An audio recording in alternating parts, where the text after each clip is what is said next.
Okay, guys. So for this lesson, I figured I'd give you like a little short tutorial on what I do in order to create a poem, okay? Because your assignment is to create a poem that is either influenced by the Romantic or Victorian era. And then you have to write a paragraph explaining how it relates that, okay? There's some characteristics that you have to have. There needs to be the same syllable in each line. That just promotes good rhythm, and we'll talk about that once we start writing. It needs to have a particular rhyme scheme. It doesn't matter if it's A, B, A, B throughout the whole thing, or if it's A, B, B, A, or whatever. You just want to make sure that there's a rhyme scheme and you can see that pattern. Students in regular English will incorporate at least 3 examples of figurative language. That could be your metaphors, similes, all that fun stuff. If you need help, please refer to this handout of figurative language, of different things that you could be doing. You may end up writing it and find that you have more than the 3 and you're good to go. However, others may be looking at it and saying, ooh, this is a struggle, and that is okay, okay? So that's kind of what I would do, is refer to that handout that is attached on Google Classroom. And then students in honors have to have at least 6, okay?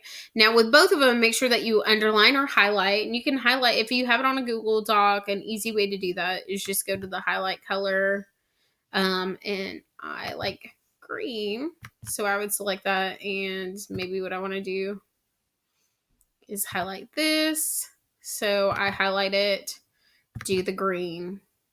And then I can always add a comment that explains and labels what it is. So I could say, this is a metaphor. Okay.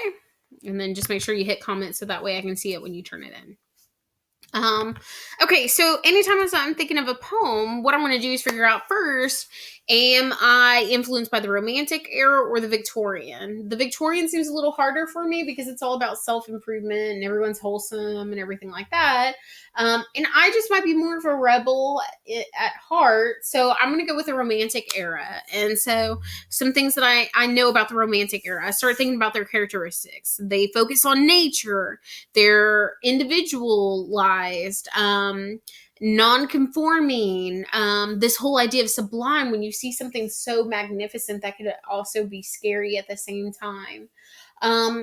And so when I'm thinking of that, what I may do is maybe talk about how, I saw when I went for a walk like a couple of weeks ago or whatever, there was this tulip that had grown through, and it was the only thing around all this dead barren stuff. And so maybe I want to show that it's not conforming and that there's hope and da da da da da. There's a lot of things that I could do with that. So what I would do is maybe start with my first line, which may not end up being what I end up with, because sometimes when you're writing, it's better just to get it on paper and then kind of figure out how you're going to tweak it. And so for me, I may start off with let me see, I gotta think of a choral. Maybe I could do an ode to the past, so I could even do coral as lips, the coral as lips,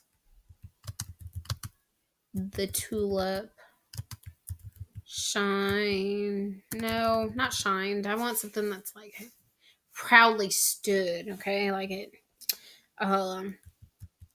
stood its, maybe it bared its, stood high, bearing roots down. Kind of like how you, when somebody's trying to push you to something, you kind of bury your feet down, right? And my ode to the past, of course, was coral as lips, which is kind of like haha to Shakespeare because her lips were not coral. Da da da da. I know, lame insider English joke. I get it. It may not even work out for my poem. So, bearing roots down.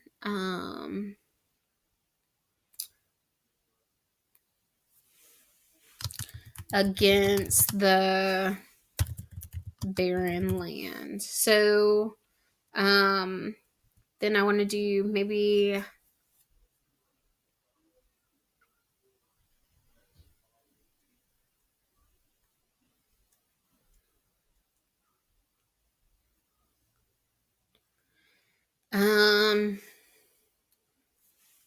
Nothing could go against its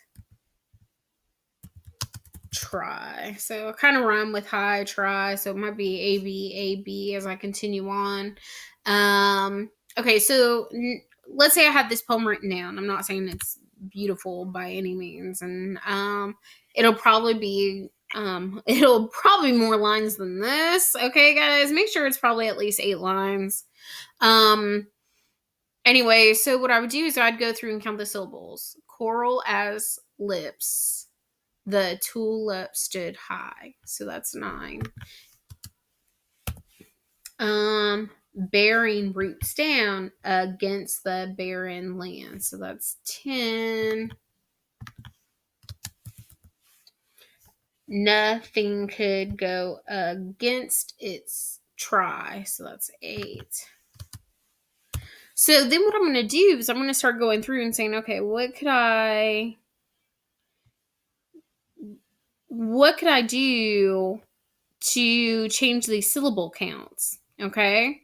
And so it could be replacing a word or something like that to help it. Okay.